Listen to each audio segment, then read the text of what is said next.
Okay guys, we're going to do an unboxing of the Yamaha Mx-A5200.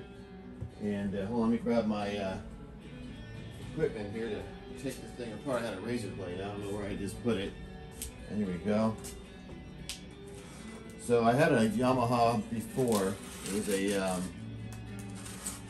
5000, and I had that probably, shoot, I don't know how long ago I had that thing. Hope you guys can hear me okay.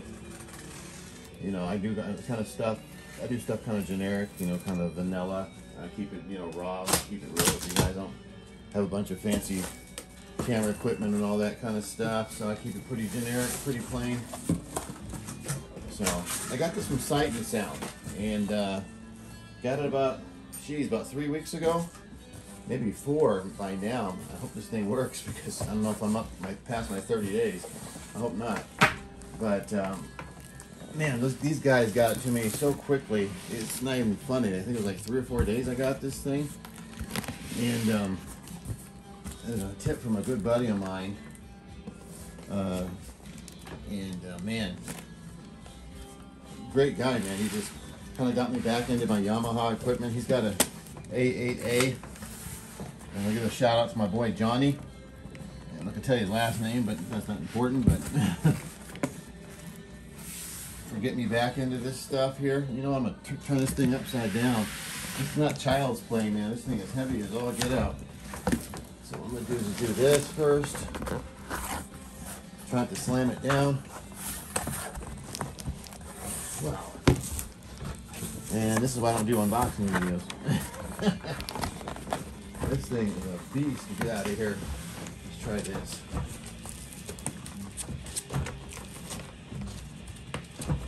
I don't want to cut the box just in case something's wrong with it, you know?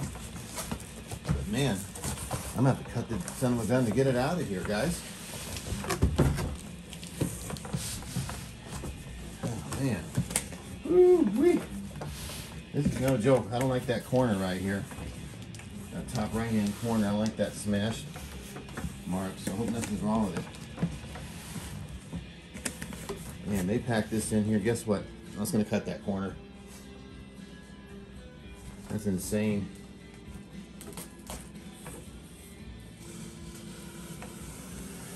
And I cut it right down the seam there. Give us some breathing room. Man, they packed this thing in here. Not an extra inch of double boxing at all.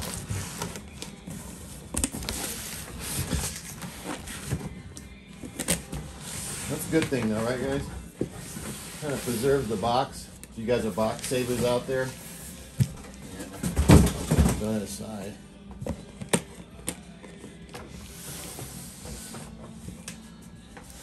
Alright. So there it is.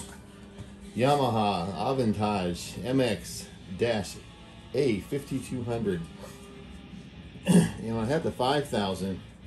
That damn thing was a beast. It was a beast, and ended up selling it off. You know me, guys, I'm never satisfied, it seems like. And got another amp. Now, I went to the receiver. I decided to go just the basically receiver thing. And to be honest with you, since straight up, the receiver thing, guys, wasn't it compared to separates. You can't beat separates. And I got the matching preamp to go with this one. I just chose to get the 51 instead of the 52.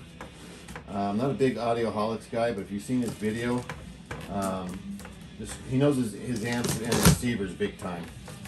Cables is a different story. We don't go that way, but amps, these amps and receivers he always does the review on.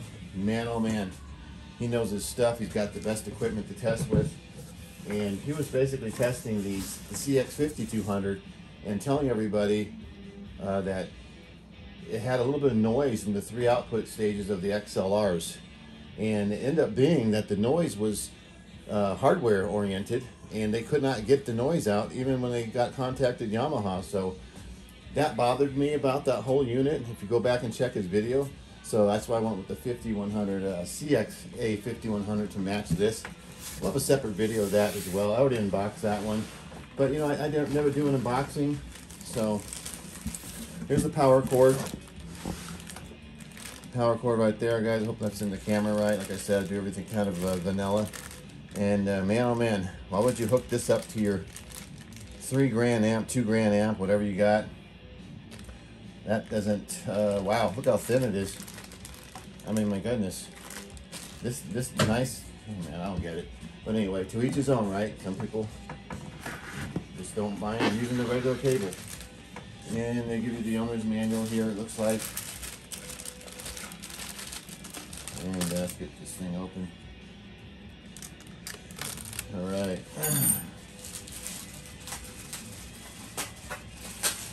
All right. The owner's manual looks like this, the cable for the hook into your amplifier to get the triggering going. I'm not even opening the manual. There's no need to do that. I mean, it'll probably stay closed for the next 5 or 10 years, depending on how long I keep this thing. If all those pans out right, I'm going to keep it for a long time. Let's see here. Hold on. Make sure I didn't cut my hand. Cut my hand earlier on the measuring tape, and yeah, if you ever cut your finger on the edge there, it just takes forever to heal. You figure it would heal quickly? No. Let's get this bad boy out of here. Once again, this Yamaha CX. Wow, I'm gonna have to pull this in closer. Get the razor blade off the table, so no freak accidents with that. Oh man, good Lord, guys, this is no joke. No joke at all. All right, let's get it on the table here without slamming it down. This thing's packed nicely. So let's move this damn thing here. And get this over there. What the hell that bell was that? There's another song playing. Let's see here. All right. This is styrofoam packaging, level 9.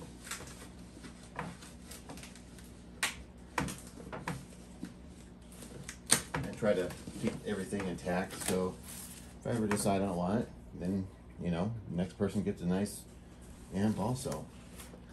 Wow. This thing's a beauty. We're going to start from the back and go to the front, because the back's prettier in my eyes. And nothing like the new smell.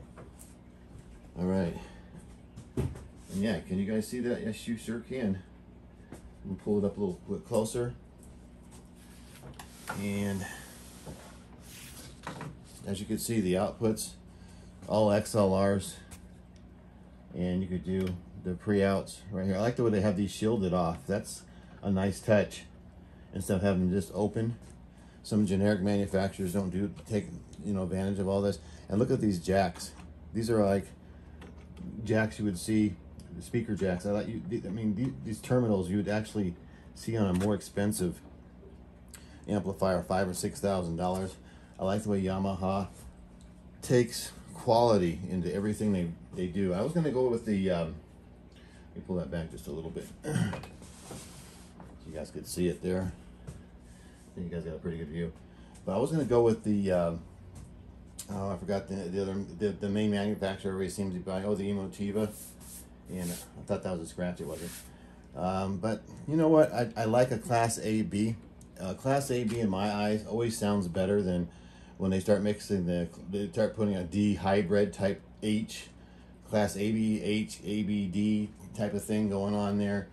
And even though you have a lot of power in those amplifiers, it just seems like the good old fashioned Class AB, even though it runs on more wattage and everything, it just seems like it's more pure and it's more audiophile. So you could get a nice 2-channel sound out of this. I understand this has a well, first of all, you know me, the removable power cord's a must. You've got to have a removable power cord. I wouldn't even buy anything without a removable power cord because I use the synergistic cables for the power. I'm going to probably use a synergistic cable on this. Not probably, I'm going to use an atmosphere cable on this bad boy. So we're going to see how that goes with that atmosphere. The new atmosphere just came out. I was lucky enough to be one of the first people to get the new atmosphere. And let's just turn this around a little bit. The fit and finish of this thing is second to none. Second to none, guys. I mean, I'm gonna try to get a view of the inside too. I'll kind of flip it. We'll do that later. It's heavier than shit, man. So I don't want to scratch up my amp. I'm very meticulous when it comes to scratches and stuff when I buy stuff. I don't know if you guys are anal like that the same way, but I'm sure you've seen the amp before. Just comes the AB and then the power. All these amps that put these lights and stuff on there besides Macintosh, you know, I'm not really fond of that because it seems like those lights always go out over a period of years. And straighten that up a little bit for you. It just seems like it's, you know, besides the Macs, it just seems like they always go out. So this is the Yamaha, once again, CX, or excuse me, MX. The CX is the preamp. A5200. And let's see if we can get that. You know what? If you want to Google it, you could Google and then put Google and then put top off. When you Google the amp, Google Mx-A5200 Yamaha, and then put top off, and then it'll show you the top off of this thing. But I'm not going to turn this thing and mess around with this and turn it on its side and do all that kind of stuff because for one, it's too heavy, and for two, it's too pretty. But back to Yamaha again, guys. I'm going to have the full preamp amp setup going on, and you know, I'm glad I waited. I waited an extra couple months to try to get the setup going, and unfortunately I took back the RZ50 Onkyo, and I think this is going to be well worth it. So there it is for you. You guys have a good one.